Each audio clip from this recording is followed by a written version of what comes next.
Hi, my name is Val, and I love to talk about interior decor and design. And since no one seems to be able to escape the never-ending trend cycles of today, let's talk about how to navigate, appropriate, and incorporate trends into your home without blindly falling into the big old trap of over-consumerism and following the masses. Guess what just discovered after filming for almost an hour that my mic wasn't on? Now it is. But I'm not going to re-record all of that. I don't have the time if I want to get my video out this week. So this is what I get from filming when I'm really tired. I just got back from vacation yesterday and I really wanted to film today because then I could still possibly have the video out on this Sunday. And because I already missed a few weeks here and there, both due to my dad's accident and then feeling a little burnt out later on, I do really want to get this video out for you this week. So I am going to keep it instead of redoing it. But if you're new here, please know that the quality is usually like this, okay? Thank you. I hope you still enjoyed the video. The advice is still good, so, that's what it's all about anyway. Sorry. Now, since my channel is about interior decor and design, we are going to focus on trends within that realm, but of course this can also be applied to things like fashion or other lifestyle topics as well. And my very first tip would be to take a pause and think on it. Yes, that sounds super obvious, but it doesn't always feel that obvious once you're lured in by that little trend and the hormones in your brain are telling you, buy it, it'll make you so happy.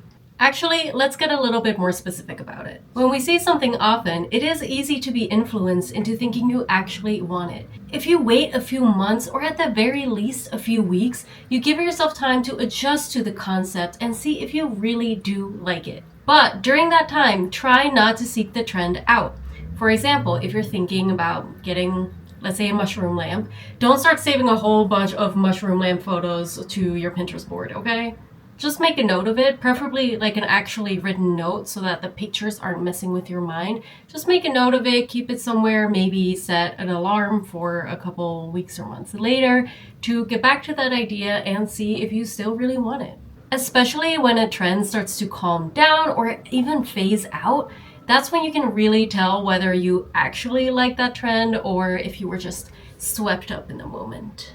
Now, my second tip is kind of a part two to the first one, but when you are taking that time to consider if you really like a trend, picture it in your home the same way that you would try on a piece of clothing on your body. Maybe take a photo of your room and drag a picture of the item you're thinking of getting onto it. And you really don't have to be good at photo editing for this. Just put the pictures next to each other or on top of each other and see if it goes with the rest of your stuff. And get a feel for who am I? Who are you? Does this piece go with your personality? Does it go with the things that you already have? For example, I actually love a classic New England coastal home because it gives me this feeling of peaceful luxury and quiet vacations, kind of. But it doesn't actually suit my personality, nor does it mesh well with my more eclectic decor. Now, that doesn't mean that I can't have a cute little sailboat in my window if I wanted to. I don't actually have one, but I have been thinking about it. But a full-on nautical bedding set would look kind of out of place in my bedroom, and it wouldn't really reflect who I am, a cool, contemporary, alternative person with tattoos living in a big city. I'm just kidding, you don't have to put yourself into a box like that, but what can I say? It just wouldn't fit my personality. Nor would any of these outfits, for example. My point is, sometimes you can admire something within a specific context without needing to have it for yourself. If you do incorporate a trend, make sure it really suits you and your space. Number 3, be selective with your time, energy, and money. Sometimes I wonder if I need to keep repeating this, but with over-consumerism running rampant, I fear I do. Please do not get a whole bunch of trendy stuff on a whim that you will want to swap out within a couple of years or even less. Now, this does tend to be a bigger problem within fashion than in interior design because most people just can't afford to change most of their decor all the time, but it's still a problem nonetheless. Whether you spend all your savings or put everything on a credit card or get stuff really cheap from Temu and Shein, which, by the way, you know damn well is wrong by now. And this can be especially tricky for people who are starting from scratch because At that point, you're just looking at inspiration in one specific period of time, and you're gonna mostly find photos and videos of what's trending at that moment. And you can kind of fall into this trap of thinking that everything you need to get needs to fit that specific point in time. For example, I noticed this a lot with the dopamine decor trend a couple years ago, and it was very popular among young people, and I think it was a lot of people who were maybe moving out of their parents' house or moving out of their dorm rooms to their first apartment, or maybe they did already have some basic furniture and decor but just weren't super into interior design yet, and then the dopamine decor kind of got them into it and they got everything within that style. Now, of course, getting one checkered item and maybe a few colorful ones could be a cute addition to your home if, coming back to point 2, it actually suits your taste. But creating like this childhood fantasy color explosion within your home probably doesn't actually suit that many people. And we saw lots of people doing this for 2 to 3 years. Retailers were pushing this onto everyone and anyone, and I feel like some of them even still are today.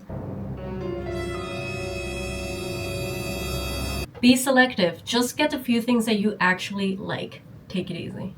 And my fourth point is again kind of a part 2 to my previous one, but accessories are the best way to try out a new trend. A throw pillowcase, a candle holder, a vase, a blanket, a clock. Now, this is also the kind of stuff that often gets thrown at you in low prices in both physical and online stores, so I repeat, don't get a whole bunch of cheap versions of these anytime a new trend comes around.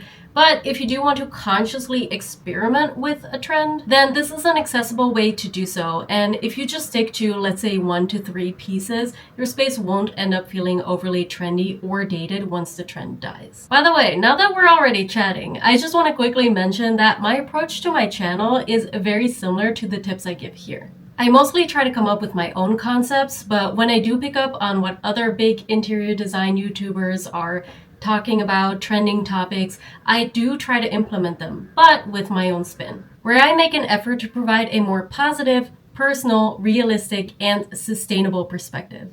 Now, if you're tired of hearing the same old pieces of advice like word art is out, make your home look expensive, every room needs a rug, and you'd like to instead get new tips on how to make your space shine and feel like you, subscribe to my channel. I do sit-down tips like these, subscriber design advices, vlogs, and a deep dive every once in a while. So if that sounds good to you, you know what to do. Alright, now back to this list. And tip number 5 is to dissect the elements. Well, that sounds a little sciencey, so let me explain. If you like a trend but don't want to buy the exact same thing that everyone else is buying, try to come up with ways to incorporate elements of a trendy item, not necessarily always the whole exact item. For example, I think it was last year, people started buying Matisse posters en masse, and maybe this is a bit snobby of me, you can call me out, it's fine, but I think that especially the art in your home should mean something to you. So if you see those posters and you do like them, but you're not actually super into Matisse and you maybe want to go with something a little more unique on your walls, try to notice what you actually like about them. Maybe you just enjoy bright colors and organic shapes, maybe especially coral type shapes. So rather than getting the poster that everyone already has in their home, maybe you can get a bowl that's coral shaped and has a fun color or anything like that. A little different, but just as satisfying. Or maybe even more so. Number 6, look at styles that have withstood the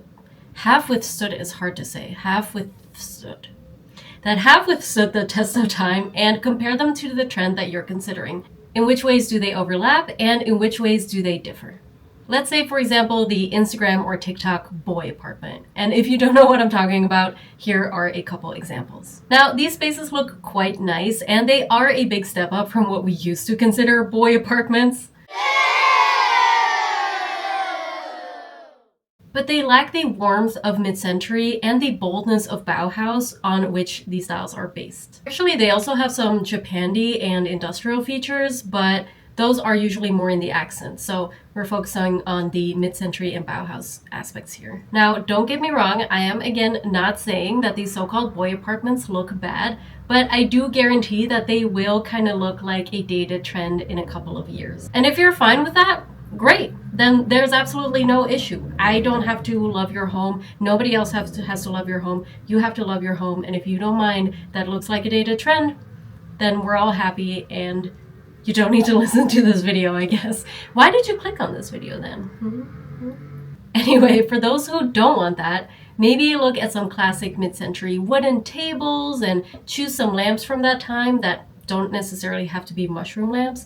In fact, you could thrift some from the original era. You can balance wood, metal, and different kind of soft textures. And for the Bauhaus element, rather than just combining a few famous pieces or dupes thereof, incorporate bold colors and choose 2 or 3 really unique statement pieces and give them room to shine. That way you are actually getting the best aspects of the styles that you are trying to emulate rather than just copying what all the other boys are doing.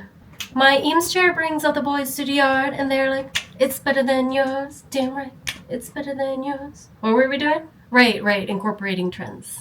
Okay, let's get to tip 7, which is leave room for you. Nothing makes a space look trendier than it showing little to none of your personality. Think of hobbies, personal photos, books, souvenirs, and anything else that you enjoy in your home. Recently, a colleague of mine showed me pictures of a friend of theirs' apartment, and it looked very pretty, but it may as well have been a set or a showroom. Not only were there hardly any colors, very few different textures, and no patterns as far as I can recall, but there was also no unique art on the walls, everything looked brand new, and he had these big, beautiful shelving units that displayed 0 trinkets and only backward turned books. Now, I try not to generalize and hate on specific things in homes, but I do not like backward turned books where you just see all the pages. First of all, when you look for a book, how do you know where to find it? You have to turn like half of them around before you've got the right one, I'm assuming. But also, when I come into a home, I want to know what you're reading. Do you like fantasy novels? Do you like biographies? Do you like educational books? I don't know, but I want to know. That's the thing. I want to know.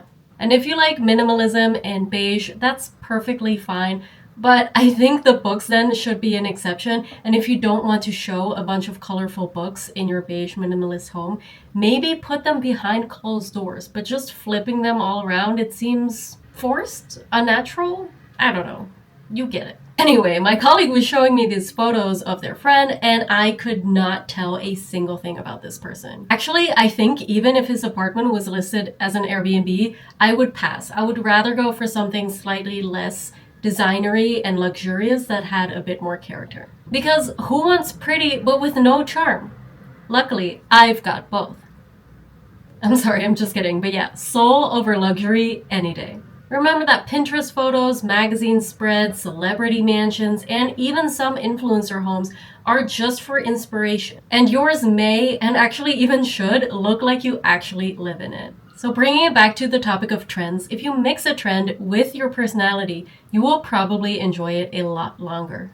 And lastly, let's talk about how to deal with a trend once the fad has passed. Listen, we're all flawed here. Even me. Honestly, especially me. Try not to fall blindly for trends, but sometimes we just can't help it. They hit us when we're weak, they sneak into our algorithms, and they delude us with a discount. Obviously, if you still love a trend, even when others no longer do, keep it out and be proud. You're here and you're trendy, get used to it. I kid, but seriously, again, this is your home and your opinion is the only one that matters. But unfortunately, we do often end up realizing that we only got something because it was trendy, and now the spell has lifted and we're stuck with it. And it's easy to think that the sustainable solution is to just donate it because the thrift store is the solution to everything. But be honest, would you buy an already come and gone trend at the thrift? Look at how many Stanley Cups are sitting on those shelves now, just collecting dust because everyone has moved on. Now, I have sometimes seen the advice to just store those items for 10 to 20 years until the trend comes back, but most people don't have the space for that, and